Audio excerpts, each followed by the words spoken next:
नमस्कार दोस्तों, हम लोग MS ऑफिस की एक कंप्लीट सीरीज चला रहे हैं जिसमें हम लोग MS ऑफिस को कंप्लीट करने वाले हैं। इसके पहले की वीडियो में हम लोगों ने MS वर्ड के होम टैब में फॉन्ट ग्रुप्स तक कंप्लीट कर लिया था। आज हम लोग होम टैब को कंप्लीट करने वाले हैं।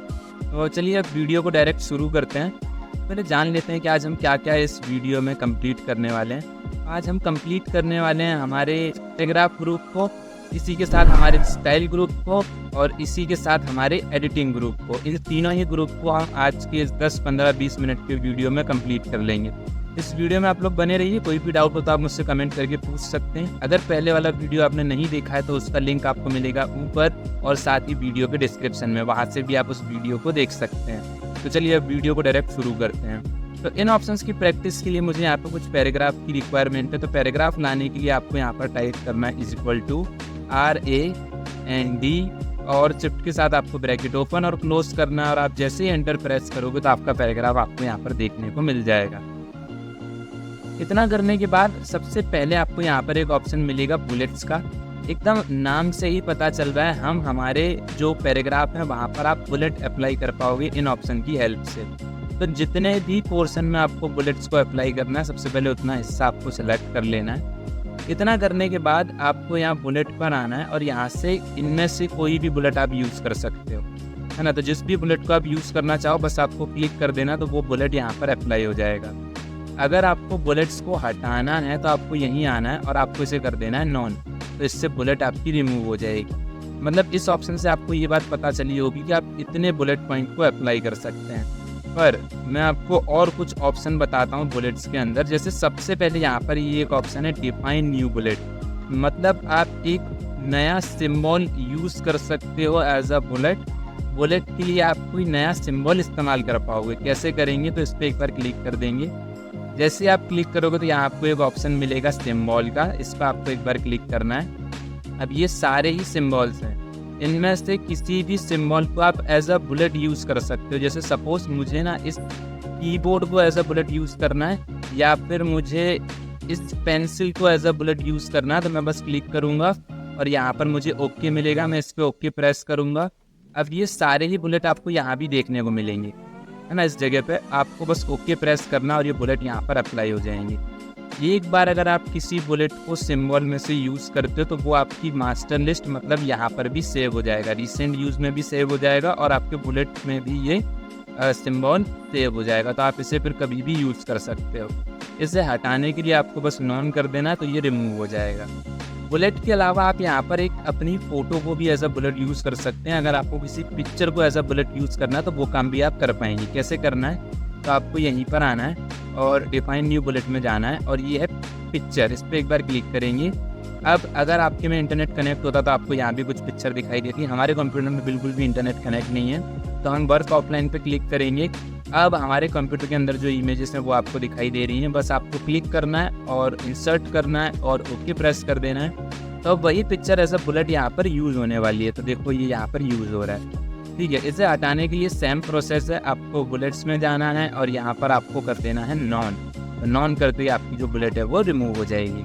अच्छा, अब मैं यहाँ पर बुलेट अप्लाई कर दिया है मैंने। जैसे ही मैं बुलेट्स को अप्लाई करूँगा तो यहाँ पर एक ऑप्शन एक्टिवेट हो जाता है चेंज दिस लिस्ट लेवल। तो इस पर आपको एक बार क्लिक करना है और यहाँ पर ये सारे आपको सिंबल देखने को मिलेंगे। ये दरअसल मार्जिन से दूरी है बुलेट की। जैसे आप क्लिक करोगे वो उतना दूर हो जाएगा जितना कि नीचे बता रहा है। नॉर्मल करने के लिए यहीं आना है, चेंज लिस्ट लेवल पे क्लिक करना और फर्स्ट वाले को टिक कर देना, तो फिर आपका जो बुलेट है वो नॉर्मल हो जाएगा। तो बुलेट के अंदर इतना ही। अब हम बढ़ते हैं हमारे नंबरिंग ऑप्शन। नंबरिंग ऑप्शन नाम से पता चल रहा है, जैसे हम बुलेट अप्लाई कर रहे थे ऐसे ही हम नंबर्स भी अप्लाई कर पाएंगे। तो आपको नंबरिंग पे एक बार क्लिक करना है।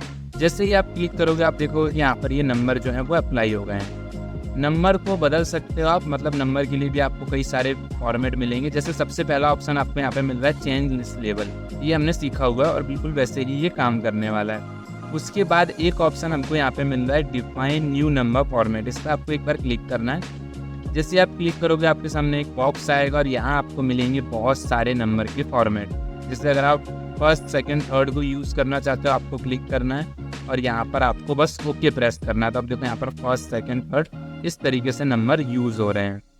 इसके अलावा अगर आप चाहते हो कि जो नंबर की शुरुआत है वो 1 से ना होकर किसी दूसरे नंबर से हो, जैसे आप चाहते हो कि नंबर की जो शुरुआत है वो 5 से शुरू हो, तो वो काम भी आप यहाँ पे कर सकते हो। आपको यहीं बुलेट्स में आना है और यहाँ आपको एक ऑप्शन मिलेगा सेट नंबरिंग वैल्यू, इस पर क्लिक करेंगे हम। जैसे हम सेट नंबरिंग वैल्यू पे क्लिक करेंगे हमें एक बॉक्स देखने को मिलेगा। हम यहाँ पर चाहते हैं कि हमारा जो नंबर है वो 8 से स्टार्ट हो। ओके प्रेस करेंगे तो 8, 9 और 10 इस तरीके से ये नंबर काम करेंगे। ये जो ऑप्शन है ये हम सीख चुके हैं बुलेट के अंदर, तो नंबरिंग हमारा समाप्त हुआ। अब हम बढ़ते हैं आगे और अब हम देखते हैं मल्टी लिस्ट लेवल, मतलब ये ऑप्शन, ये भी एज अ नंबर काम करता है। आप इसमें से भी किसी को भी यूज़ कर सकते हो। आपको बस क्लिक करना है तो आपके पैराग्राफ की जो स्टाइल है वो भी चेंज हो जाएगी और साथ ही नंबर भी अप्लाई हो जाएंगे। इसे नॉर्मल करने के 2-3 तरीके हैं। आपको यहीं आना है और इसको नॉन कर देना है, या एक दूसरा तरीका ये स्टाइल का ऑप्शन है, आपको यहाँ पे दिखाई दे रहा है। स्टाइल में एक ऑप्शन है नॉर्मल, आपको बस क्लिक करना है तो फिर ये नॉर्मल हो जाएगा और जो नंबर है वो भी आपके रिमूव हो जाएंगे। उम्मीद करता हूँ इतनी चीज़ें आपको बहुत अच्छे से समझ आ रही होगी। अगर कोई भी डाउट है तो आपके लिए कमेंट बॉक्स खुला हुआ है, आप कमेंट कर सकते हो। चलिए अब आगे बढ़ते हैं और यहाँ पर इंक्रीज इंडेंट और डिक्रीज इंडेंट के ऑप्शन है। इंक्रीज इंडेंट से क्या होगा तो जो आपका पैराग्राफ है वो राइट की तरफ जाएगा कुछ इस तरीके से, जितनी बार आप क्लिक करोगे, और यहाँ से पैराग्राफ आपका लेफ्ट की तरफ आएगा जितनी बार आप क्लिक करोगे। तो ऐसे आप अपने पैराग्राफ को लेफ्ट या राइट मूव करा सकते हो अगर मूव कराना चाहते हो तब। उसके बाद यहाँ पर ये एक E to Z का ऑप्शन है, शॉर्ट का ऑप्शन है, मतलब आप शॉर्ट कर सकते हो नंबर को, टेक्स्ट को या पैराग्राफ को।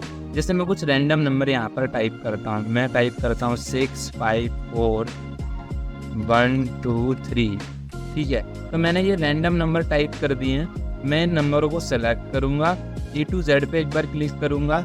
यहाँ पर आपको एक ऑप्शन मिलेगा असेंडिंग ऑर्डर, है ना। असेंडिंग मतलब चढ़ता और उतरता क्रम, असेंडिंग और डिसेंडिंग, इनमें से कोई भी आप यूज़ कर सकते हो। आपको बस ओके प्रेस करना है। अब ये जो नंबर हैं वो असेंडिंग ऑर्डर में आ चुके हैं। अगर आप चाहो तो इसे डिसेंडिंग भी कर सकते हो। डिसेंडिंग मतलब उतरता क्रम हो जाएगा, उल्टे नंबर हो जाएंगे। ओके प्रेस करना है तो देखो अब ये हो चुका है हमारा डिसेंडिंग के अंदर। तो आप चाहो तो इसे भी यूज़ कर सकते हो। उसके बाद ये जो यहाँ पे उल्टा पी बना हुआ है, इसका नाम है शो एंड हाइड। ये आपके पैराग्राफ में हिडन फॉर्मेटिंग को बताता है। हिडन फॉर्मेटिंग मतलब छुपी हुई फॉर्मेटिंग, कहाँ पर स्पेस है, कहाँ पर टैब बटन दबाया, कहाँ पर एंटर प्रेस किया है, कहाँ से पेज को ब्रेक किया है। ऐसी सारी हिडन फॉर्मेटिंग हमें इस ऑप्शन से देखने को मिलेगी। जैसे मैं जैसे ही इस पर क्लिक करूँगा तो आपको हर टेक्स्ट के बीच में एक डॉट दिखेगा। अब मैं मेरे कीबोर्ड बटन में स्पेस बटन को प्रेस कर रहा हूँ तो आप देखोगे कि बहुत सारे डॉट बनते जा रहे हैं। इसका मतलब ये हुआ कि जो डॉट है वो प्रेजेंट करता है स्पेस बटन को। इसी तरीके से अगर मैं टैब बटन को प्रेस करूँगा तो एरो बनेगा, मतलब जो एरो है वो प्रेजेंट कर रहा है आपके टैब बटन को। और इसी तरीके से अगर आप एंटर बटन को प्रेस करोगे तो यहाँ पर आपको दिखाई देगा उल्टा पी बनता हुआ, मतलब जो उल्टा पी है वो प्रेजेंट कर रहा है हमारे एंटर बटन को। अगर आप पेज को ब्रेक भी करते हो तो आपको यहाँ पर लिखा हुआ दिखाई देगा पेज ब्रेक हुआ है। अगर समझो कि इस ऑप्शन को मैं बंद कर दूँ, देखो कैसे पता चलता है कि कोई ऑप्शन चालू है या बंद है। तो बैकग्राउंड ये ब्लू कलर का दिखाई दे रहा है आपको, मतलब ये ऑप्शन अभी एक्टिवेट है। और नीचे भी आपको ये फॉर्मेटिंग दे रही है। ऊपर जाके हम इसे बंद कर देते हैं। जैसे ही आपने बंद किया तो आपको कुछ भी अब इसमें नहीं दिखेगा।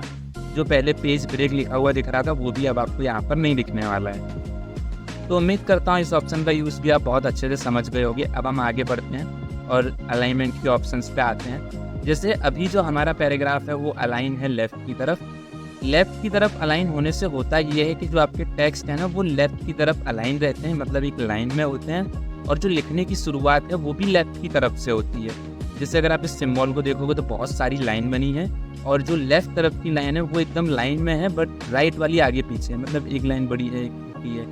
तो ऐसे ही हमारे पैराग्राफ में हो रहा है। देखो राइट की तरफ बट लेफ़्ट की तरफ एकदम सीधा है, और जो हम लिखते हैं वो भी लेफ़्ट की तरफ से ही लिखना शुरू होता है ना। तो अगर आप align text to right option पे क्लिक करते हो तो अब जो अलाइनमेंट है वो राइट की तरफ हो जाएगी और लिखने की शुरुआत भी राइट की तरफ से होगी। देखो ये अलाइनमेंट हो गई राइट की तरफ, और अब अगर आप कुछ भी लिखोगे तो वो राइट की तरफ से लिखना शुरू होगा, है ना, कुछ इस तरीके से। इसी तरीके से आप इसे जस्टिफाई कर सकते हो, मतलब जो अलाइनमेंट है वो दोनों ही तरफ एकदम इक्वल हो जाएगी और जो आपका पैराग्राफ है वो दिखने में थोड़ा सा सुंदर दिखाई देगा। तो एक बार क्लिक करेंगे तो अब जो अलाइनमेंट है वो दोनों तरफ सेम हो चुकी है। तो कुछ इस तरीके से भी आप इसे यूज़ कर सकते हो। इसके अलावा यहाँ पर सेंटर करने का ऑप्शन है, मतलब अगर आप किसी टेक्स्ट को पेज के एग्जैक्ट सेंटर में करना चाहो तो वो भी इस ऑप्शन की हेल्प से कर सकते हो। कैसे करना है, तो इस सेंटर पे आपको एक बार क्लिक करना है। जैसे आप क्लिक करोगे तो आपके जो टेक्स्ट हैं या जो आपका पैराग्राफ है वो सेंटर की ओर अलाइन हो जाएगा। उम्मीद करता हूँ इतनी चीज़ें आपको बहुत अच्छे से समझ आई होगी। अगर इसमें आपको किसी भी प्रकार का कोई भी डाउट है तो मैं बार बार बोल रहा हूँ कि कमेंट बॉक्स खुला हुआ है, आप मुझसे कमेंट करके पूछ सकते हैं, ठीक है। तो चलिए अब हम आगे बढ़ते हैं। यहाँ पर हमारे पास एक ऑप्शन है लाइन स्पेसिंग का। ओके, मतलब आप लाइन के बीच में स्पेसिंग को बढ़ा या घटा सकते हो। कैसे होगा ये काम, तो क्लिक करना है और आप जैसे जैसे नीचे आओगे तो आपको यहाँ पर लाइन के बीच में स्पेस आपको बढ़ा हुआ दिखाई देगा। इसी के साथ आपको यहाँ पर कुछ ऑप्शन देखने को मिलेंगे, जिससे आपको एक ऑप्शन देखने को मिल रहा है रिमूव स्पेस आफ्टर पैराग्राफ और रिमूव स्पेस बिफोर पैराग्राफ। मतलब आप पैराग्राफ के बाद में या पैराग्राफ के पहले स्पेस को रिमूव और ऐड करवा सकते हो। आप स्पेस को रिमूव तो कर ही सकते हो, साथ ही स्पेस ऐड भी कर सकते हो, ठीक है। अब हम देखते हैं हमारा शेडिंग ऑप्शन। ये आपने अपनी स्कूल की टेक्स्ट बुक के अंदर देखा होगा, जब आपका चैप्टर खत्म होता है तो लास्ट में सारांश को कुछ इस तरीके से हाईलाइट करते हो। यहाँ कुछ इस तरीके से आप अपने टेक्स्ट के बैकग्राउंड में शेडिंग को अप्लाई कर सकते हैं। अब हम देखते हैं हमारे बॉर्डर्स ऑप्शन को। तो मैं अपना कर्सर इस पैराग्राफ पर रख देता हूँ या मैं इस पैराग्राफ को सेलेक्ट कर लेता हूँ। इतना करने के बाद मैं इसे यहाँ पर ये जो ड्रॉप डाउन लिस्ट दिखाई दे रही है ना, यहाँ से इसे ओपन करना है। इस पर डायरेक्ट क्लिक नहीं करना है, यहाँ से आप इसे ओपन करोगे तो आपको एक ऑप्शन मिलेगा बॉटम बॉर्डर। तो देखोगे कि बॉटम में बॉर्डर बन रहा है, बस आपको क्लिक कर देना है। अगर आप करते हो टॉप बॉर्डर तो टॉप में बॉर्डर बनेगा, और अगर आप करते हो लेफ्ट बॉर्डर तो लेफ्ट में, और अगर आप करते हो राइट बॉर्डर तो फिर आपके राइट में यहाँ पर आपको एक बॉर्डर देखने को मिलेगा। अगर आप इस बॉर्डर को रिमूव करना चाहो तो 1 क्लिक में रिमूव कर सकते हैं। मतलब लाने के लिए हमने 3-4 स्टेप्स को फॉलो किया, बट आप इसे रिमूव 1 क्लिक में कर सकते हो। यहाँ आपको एक ऑप्शन मिलेगा नो बॉर्डर, बस क्लिक करना है एक बार, तो जो बॉर्डर है वो रिमूव हो जाएगा, है ना। अब बॉर्डर में कुछ खास चीज़ें जैसे कि ऑल बॉर्डर और एक आउटसाइडेड बॉर्डर। यहाँ आपको एक ऑल बॉर्डर का ऑप्शन दिख रहा है और एक आउटसाइडेड बॉर्डर का ऑप्शन दिख रहा है। ये दोनों ऑप्शन कैसे काम करते हैं, जैसे ही मैं ऑल बॉर्डर पे क्लिक करूँगा तो इस पैराग्राफ पे मैंने ऑल बॉर्डर ऑप्शन को अप्लाई कर दिया है, और इस दूसरे पैराग्राफ पे मैं आउटसाइडेड बॉर्डर ऑप्शन अप्लाई करूँगा। दोनों दिखने में बिल्कुल सेम लग रहे हैं ना, इनके नाम में डिफरेंस है। देखो ऊपर वाले का जो नाम था, अगर आप भूल गए तो वीडियो को थोड़ा सा रिवाइज करो और देखो कि किस पैराग्राफ को कौन सा बॉर्डर दिया हुआ है। तो मैंने ऊपर वाले पैराग्राफ को ऑन बॉर्डर दिया हुआ है, मतलब सभी जगह बॉर्डर, बस मुझे जगह बनानी है। तो अगर किसी भी 2 लाइन के बीच में अगर मैं जगह बनाना चाहता हूँ तो मैं एंटर प्रेस करूँगा तो अपने आप स्पेस हो जाएगा। अगर वही काम आप यहाँ करते हो तो आप देखोगे कि लाइन बन रही है। क्यों? क्योंकि जैसे ही एक स्पेस मिल रहा है वहाँ पर बॉर्डर बन रहा है, क्योंकि इसका नाम ही है ऑल बॉर्डर और इसका काम भी है सभी जगह बॉर्डर देने का। तो कुछ इस तरीके से हम इस बॉर्डर ऑप्शन को यूज़ करेंगे। इसके अलावा यहाँ पर जो हमने दिया था लास्ट में आउटसाइडेड बॉर्डर, मतलब बॉर्डर सिर्फ और सिर्फ बाहर की तरफ रहेगा, अंदर बॉर्डर नहीं आने वाला है। नाम से पता चल रहा है ना, आउटसाइडेड बॉर्डर। तो बस आपको यहाँ पर कर्सर रख के एंटर एंटर एंटर करना है। देखोगे तो कोई भी बॉर्डर अंदर नहीं बन रहा है, जो आपका बॉर्डर है वो बाहर की तरफ ही रहने वाला है, ठीक है। तो हमने पैराग्राफ ग्रुप को बिल्कुल कंप्लीट कर दिया है। मुझे उम्मीद है कि इतने में आपको कोई भी डाउट नहीं होगा। अगर कोई भी डाउट हो तो आप मुझसे कमेंट करके पूछ सकते हो। अब अगले 5 मिनट में हम कंप्लीट होम टैब को कंप्लीट करने वाले हैं, ठीक है। तो सबसे आसान ऑप्शन यहाँ पर आपको देखने को मिलेगा स्टाइल।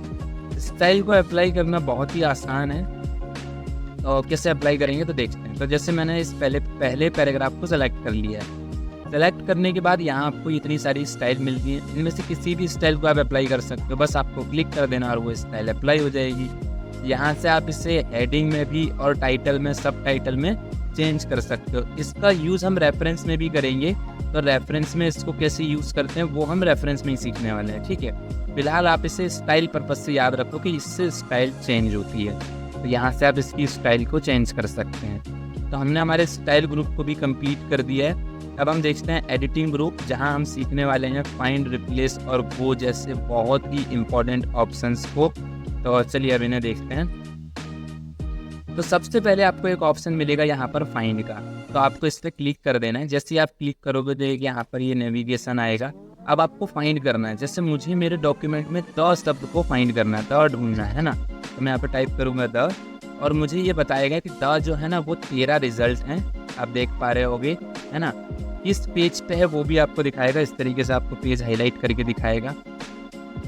रिजल्ट में आप देखोगे तो किस पैराग्राफ में या किस सेंटेंस में द यूज़ हुआ है वो आपको यहाँ पे अलग से पूरा का पूरा सेंटेंस देखने को मिल रहा है।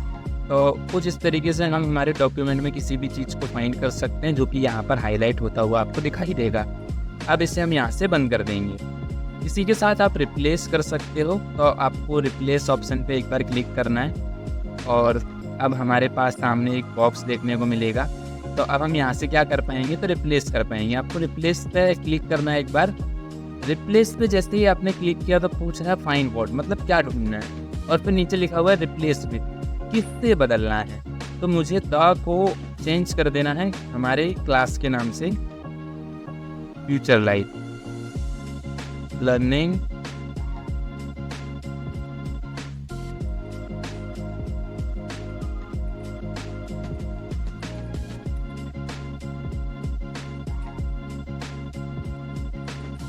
Future life learning computer. और रिप्लेस अगर आप एक एक करके करना चाहो तो एक एक रिप्लेसमेंट होगी। आप इस जगह पर नज़र रखना, यहाँ पर अभी रिप्लेसमेंट होने वाली है। देखो रिप्लेस हो गया है ना फ्यूचर लाइफ। अगर आप सारे ही एक बार में रिप्लेस कर देना चाहते हो तो रिप्लेस ऑल करना है। फिर ये आपसे पूछेगा कि 12 रिप्लेसमेंट हो रही है, आपको बता रहा है ये, आपको ओके प्रेस कर देना है, क्लोज कर देना है। अब आपके इस डॉक्यूमेंट में कहीं पर भी द शब्द नहीं है, क्योंकि द को आपने रिप्लेस कर दिया है फ्यूचर लाइफ लर्निंग कंप्यूटर के नाम से। तो उम्मीद करता हूँ इतनी चीज़ें आप बहुत अच्छे से समझ गए होंगे। अब हम देखते हैं आगे हमारा last option select option. Select में जैसे आप आओगे तो आपको एक ऑप्शन मिलेगा सिलेक्ट ऑल, मतलब सारा का सारा एक ही बार में आपका यहाँ पर सिलेक्ट हो जाएगा, है ना, पूरा एक ही बार में सिलेक्ट हो गया। उसके बाद यहाँ पर हमको एक ऑप्शन मिलेगा सिलेक्ट ऑब्जेक्ट का, मतलब आप कोई ऑब्जेक्ट को सिलेक्ट कर पाओगे। अगर आपके पास कोई फ़ोटो है, कोई वीडियो है, सॉरी वीडियो तो कैसे आएगी, तो सिलेक्ट ऑब्जेक्ट की हेल्प से आप किसी भी ऑब्जेक्ट को सिलेक्ट कर सकते हो। जैसे अगर आपके पास कोई फ़ोटो है, कोई टेबल है, कोई चार्ट है जो कि टेक्स्ट के पीछे जा चुका है, बिहाइंड टेक्स्ट हो गया है आपका ऑब्जेक्ट, तब आप इसे इस ऑप्शन की हेल्प से मूव करा सकते हो, है ना। जैसे अगर मैं सिलेक्ट ऑब्जेक्ट पे क्लिक करूँगा तो अब मैं टेक्स्ट को सिलेक्ट नहीं कर पाऊँगा। अब ये सिर्फ और सिर्फ ऑब्जेक्ट को ही सिलेक्ट करेगा। ऑब्जेक्ट मतलब आपकी इमेज, क्लिप आर्ट, ऐसी सारी चीज़ों को, है ना। यहाँ पर आपको एक ऑप्शन मिलेगा select all text with similar formatting, मतलब जितने भी टेक्स्ट एक जैसे हैं वो सिलेक्ट हो जाएं। तो हमारे इस पैराग्राफ में कहीं पर भी एक जैसे टेक्स्ट नहीं है, तो हम कुछ एक जैसे टेक्स्ट को क्रिएट करते हैं। कैसे करेंगे, कुछ पैराग्राफ को या कुछ शब्दों को हम बोल्ड कर देंगे तो एक जैसे हो जाएगी। तो इसे सिलेक्ट करना है आपको। पहले तो आप इसे कर लो सिलेक्ट ऑल, क्लिक, ताकि आपका जो कर्सर सिलेक्ट ऑब्जेक्ट पर था वहाँ से वो हट जाए। तो मैं कुछ ऑप्शन को बोल्ड कर दे रहा हूँ। आप कीबोर्ड में कंट्रोल बी की हेल्प से इसे बोल्ड कर सकते हो, है ना, कंट्रोल बी मतलब बोल्ड। अब आपको उस बोल्ड हिस्से को ऐसे सैंपल सेलेक्ट करना है, select text with similar formatting में आना है ना, और इस पर आपको एक बार क्लिक करना है। जैसे आप क्लिक करोगे तो जो बोल्ड वाला पोर्शन है वो पूरा का पूरा यहाँ पे आपको सिलेक्टेड दिखाई देगा। तो आज के दिन हम लोगों ने MS वर्ड के हम टैब को कंप्लीट कर दिया है। उम्मीद करता हूँ कि वीडियो आपको बहुत अच्छा लगेगा। इस चैनल को ज़्यादा से ज़्यादा सब्सक्राइब करें ताकि वीडियो बनाने का जो मोटिवेशन है ना वो बना रहे और ऐसे ही बहुत सारे वीडियोज़ आते रहें। MS ऑफिस कंप्लीट करने के बाद हम लोग फोटोशॉप, कोरल ड्रॉ, टैली, ऐसे सारे वीडियोस को भी अपलोड करने वाले हैं। तो अब इस चैनल को सब्सक्राइब कर लो ताकि फ्यूचर में आने वाले अपडेट आपसे मिस ना हो। तो हम मिलते हैं आप कल की वीडियो में। आज के लिए इतना ही। Thanks for watching this video.